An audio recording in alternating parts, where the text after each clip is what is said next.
I want to go a little bit where angels fear to tread, but I think that there are some important things that can be discussed on this topic. I want to talk about what I'm calling Jesus the general and Jesus the particular.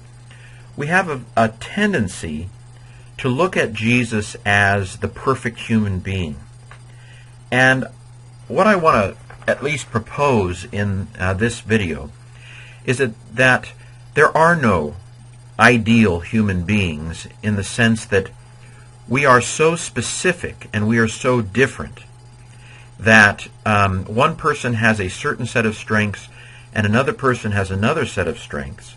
And the perfect person, I suppose you might say, is somewhere in the middle, because they combine all of the strengths and weaknesses. Or maybe the ideal person would be strong in every single way. But that whole line of thinking is very unreal, I think. It's very generic. We don't come usually in a package in which we are good at every single thing. Our strengths often correlate to our personalities. And so we tend to be strong in one area and a little bit weaker in another. Now, one person's weakness may be another person's strength. But I want to explore the idea here that Jesus did not come as the general man. That Jesus did not come to earth as the right in the middle on everything kind of person. And again, this is an idea that I'm not willing to put my head under a guillotine for. But I want to explore the idea that Jesus actually came as a particular man. Jesus the particular. And you'll see a little bit where I'm going as I unfold this. So, for example, why didn't Jesus come as a woman? Now, for some people, that's an easy question. There are voices out there that would say, well, of course Jesus couldn't have come as a woman because women aren't supposed to be some of the things that Jesus was. And so that is an answer that you'll find out there. That's not actually my theology.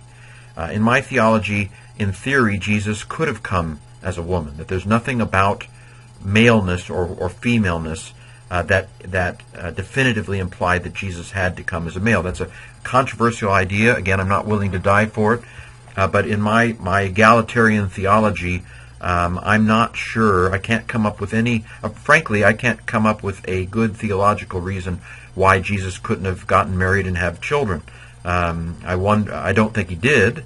But the idea that Jesus couldn't have married, I wonder if there's a negative view of sexuality implicit in that, or maybe a negative view of marriage. I'm not sure. But there are these kind of assumptions that are out there about, well, obviously he couldn't have gotten married, and he obviously couldn't have had children, because if he'd have done that, there'd have been some problem. What I'm saying is I haven't ever been able to come up with what the problem would have been. In the same way, I can't seem to come up with a problem with God coming to earth as a woman. I'm not sure why he couldn't have. Maybe there's something I'm missing. My point is that Jesus had to pick one. Why did Jesus come as a man? I believe Jesus came as a man because he had to pick one. I won't explore the philosophical questions of other possibilities. But so I'm from the very beginning here, I'm suggesting that Jesus came as a particular human. That if men tend to identify more in some ways with Jesus than a woman would, if Jesus seems to be in some ways a more direct model for a man than for a woman, that's not a problem, because Jesus came not as a generic human, but Jesus came as a particular human. He came as a specific human. And so the primary reason why I believe Jesus came as a man is because in the first century, if Jesus is going to come to earth in the first century, then the male gender served the purposes of the incarnation better in the first century than coming as a woman did. Again, there may be some theological angle here that I've not thought of, or that I need to be corrected on, but the line of thinking that I'm going with here is that Jesus did not just come to earth as generic human, generic person, but that Jesus came to earth as a specific human. In fact, I have a hunch that Jesus had a specific personality. Now, here again, I believe that my ideas here are theologically sound, but I'm open to critique and pushback. But what I'm suggesting here is that Jesus did not come to earth as everyman in some sense, but that Jesus came to earth with specific human genes. Jesus was not half human and half divine. He didn't have one strand of his DNA human and the other strand, the female, the X part. He didn't have an X chromosome from Mary and a G chromosome, from God, to where you don't have, where he's not XY, he's XG or GX, but that he had an X chromosome and he had a Y chromosome. God created the Y chromosome out of nothing, so to speak, but it was a human Y chromosome. And that in that sense, that in the same way that my DNA in some ways points to certain personality traits, I think, that Jesus was born with a particular XY chromosome with very specific, he could have had his DNA mapped. He was fully human. So the burden of proof is on someone who says that he couldn't have had his DNA and genome, that he couldn't have had that all mapped out. And if so, then my proposal is that Jesus could have taken the Myers-Briggs personality test and he would have come up with a particular answer. Now, maybe he was right down the middle. Maybe he was the perfect, I've heard this said before. Maybe Jesus was right in between I and E, right in between, if like introvert, extrovert, and I'll go forward. But my suggestion is that Jesus, the way in which Jesus models generic humanity is in the sense that we all have a specific humanity. Jesus did not come as a generic person. He came as a specific person in the same way that we are all specific people. He came to Galilee, Galilee is an obscure place in the ancient world. In our mapping of the universe, Galilee is very important, because that's where Jesus was raised. But in terms of the ancient topography of how people looked at the world in Jesus' day, Galilee is nowheresville.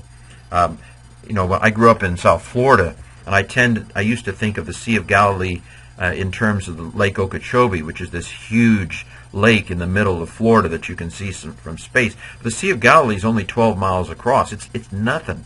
It's just a teeny little spot.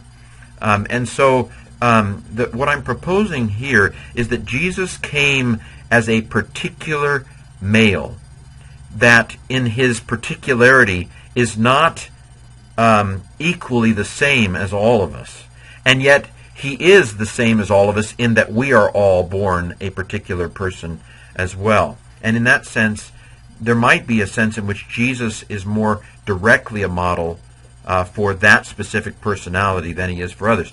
How does this relate to, for example, the reason for this video is an assignment in a congregational relationships course in which the question is, how does Jesus model healthy relationships? I think it's very important if we want to get real and if we want to move to the next level and to realize that Jesus modeled healthy relationships from a specific personality, that he did not model what all relationships should always look like for every personality, Jesus was a particular human being with a particular personality. I think we'll move to the next level out of the kind of dreamy idealism we often have about Jesus. That is, it's fine on one level, but it's not the real Jesus, arguably. So Jesus is a general example for all of us. That's true. He shows us what humanity can be like. That's true. I believe that Jesus, while he was on earth, and again, this is, I believe, theologically orthodox, that Jesus did not act so much as the second person of the Trinity while he was on earth, but he played it by the human rules.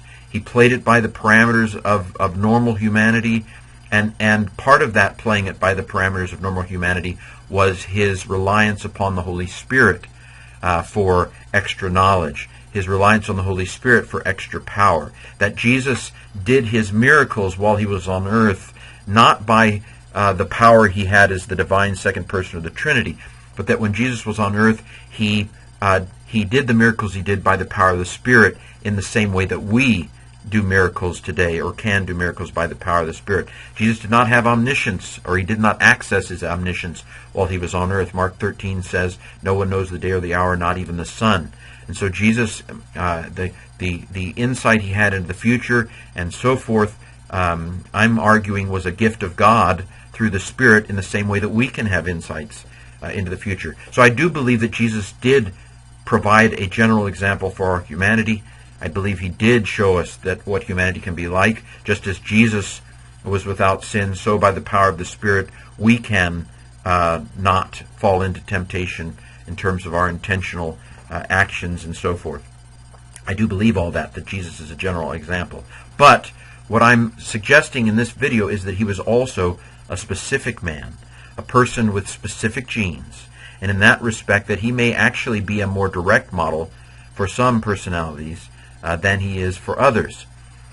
Jesus, the particular. Again, I may be wrong, and I welcome pushback, but there's considerable thought that's gone into this, and so although I'm quite welcome to be demonstrated to be wrong, I'm not just throwing this out as a seat of my pants kind of idea.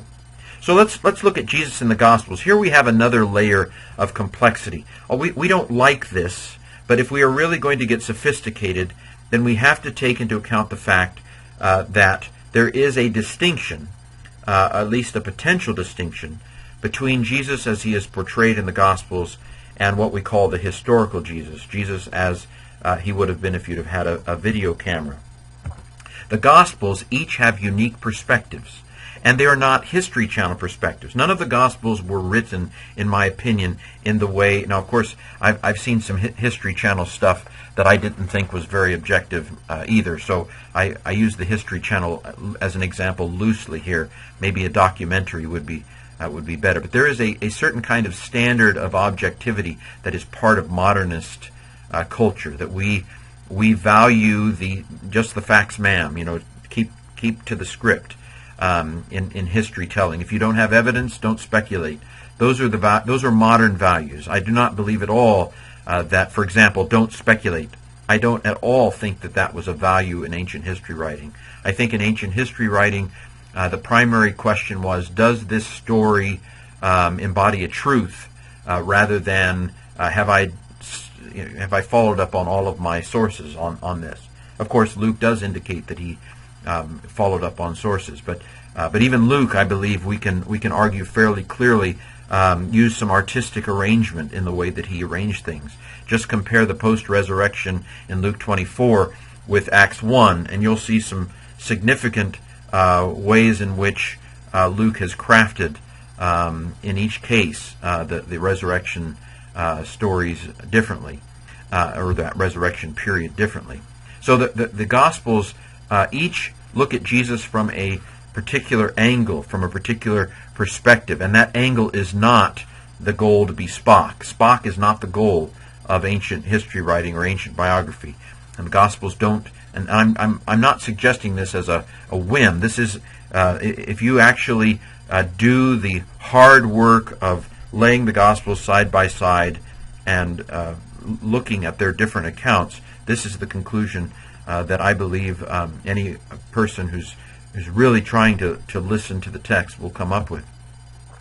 So, ancient biographies and histories had something to sell. That sounds bad, but what I'm getting at here is that what were biographies about? Biographies were about showing what good character looked like, and so biographies focused on stories that were good examples of character and stories that were bad examples of character. That tended to be the focus of ancient biography.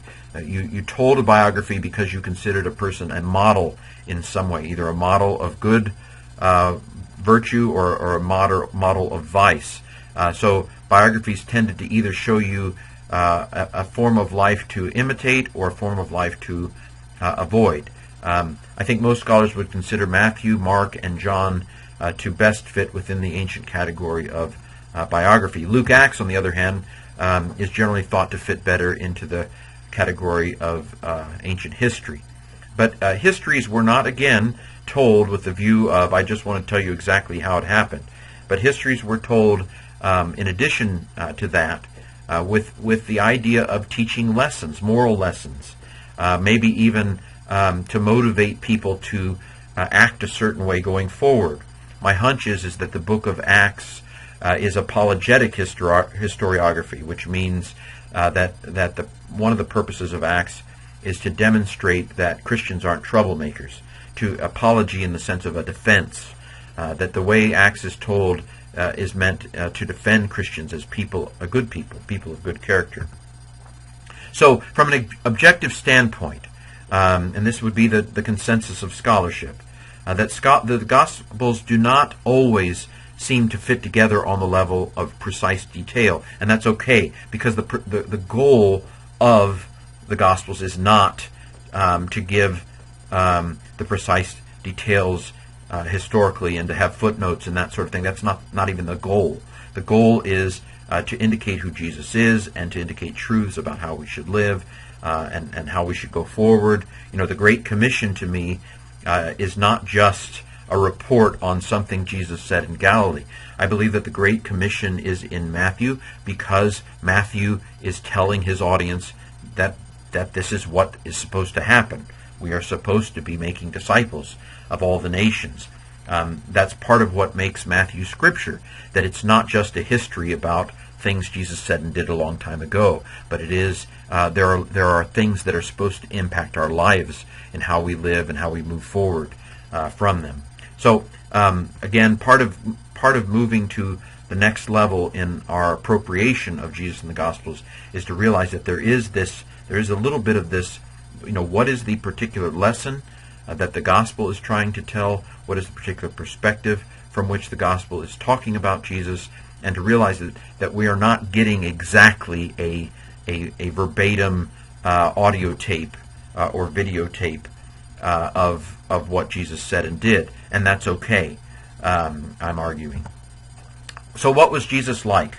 Now, this is a bit speculative. Okay, so this is just an educated guess. And I may be wrong, but as I reflected on this, I thought, okay, if Jesus were to take the Myers-Briggs personality inventory, what letters would he get? Would he be right in the middle? And what I'm arguing in this video is that Jesus probably had specific letters that fit with his specific DNA. Again, I welcome a theologian to show me that I'm wrong on this. But here's my educated guess as of 11:33 on the 27th of August 2014. I'm guessing that Jesus was an introvert. Why am I thinking this? I'm thinking of this because of those stories in the Gospels where he gets off into an isolated place, where he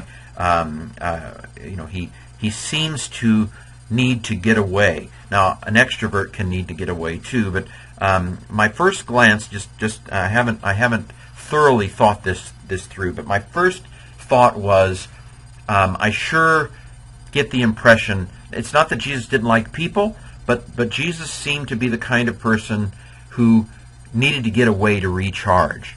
So, in that sense, Jesus is probably more specifically a model for the introverted minister in that dimension than the extroverted minister.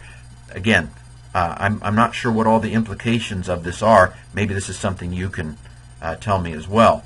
You extroverts, how you correlate this, or you could provide a counter argument. I'm also guessing that Jesus was a more concrete, sensing person than he was a dreamer, intuitive type. I tend to be a kind of intuitive dreamer type. But I get the impression, Jesus was a carpenter or a stone worker. He was an artisan type person. Now, of course, maybe that's just because his father was. My father was more of a bookkeeper type personality. I only have little traces of that. So just because in the ancient world you didn't get to choose your trade necessarily. So maybe Jesus was more intuitive, and I'm just mistaking the career that was handed to him in a sense for what he was like. But look at his parables. Parable of the mustard seed. How he uses he seems to use concrete. He hangs out with fishermen who are very kind of touchy type, fingery people. And so my guess is that Jesus was probably what we call in Myers-Briggs an S, a more concrete person. My hunch is that Jesus was more of a values type person, and what's called an F or a feeler in Myers-Briggs, than he was a logic thought. This is the rule. This is logical. This is the facts. Why aren't you going with my facts? I think he was more of a values person in the sense that he made exceptions to things. Some of the more legalistic in his environment thought of him as a little loosey-goosey, no doubt. Why do you let your disciples pluck grain on the Sabbath? Now, again, that doesn't necessarily endorse the F personality over the T personality. It just may mean that the feelers out there may more directly identify with who Jesus was in personality than the T does. But again, we all tend to see ourselves in Jesus. We tend to invent a Jesus who's like us. That's just what we do. But I have a hunch that in personality he may have been a F rather than a T. He also strikes me as more of an open-ended person. It's called a P or a perceiver. Than a J who wants to come to closure, wants to come to completion. Jesus seems to, I think, befuddle the people who want an answer. The people who, come on, say clearly, what are you? The people who want it all nice and neat and in a box. Jesus seems to buck that desire on the part. Again, that does not mean that the J personality is less godly than the P personality. That's part of what I'm trying to get at here, is that if Jesus was an ISFP, that may mean that ISFPs out there more directly connect with him, but that doesn't mean that the ISFP is the perfect personality, because Jesus didn't come in generality, he came in particularity.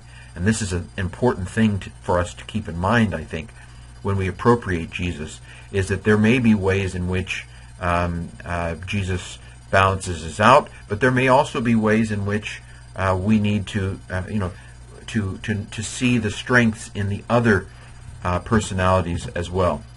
Well, there's just a little food for thought that I think might be of some value to you, at least something to get you thinking. Thank you.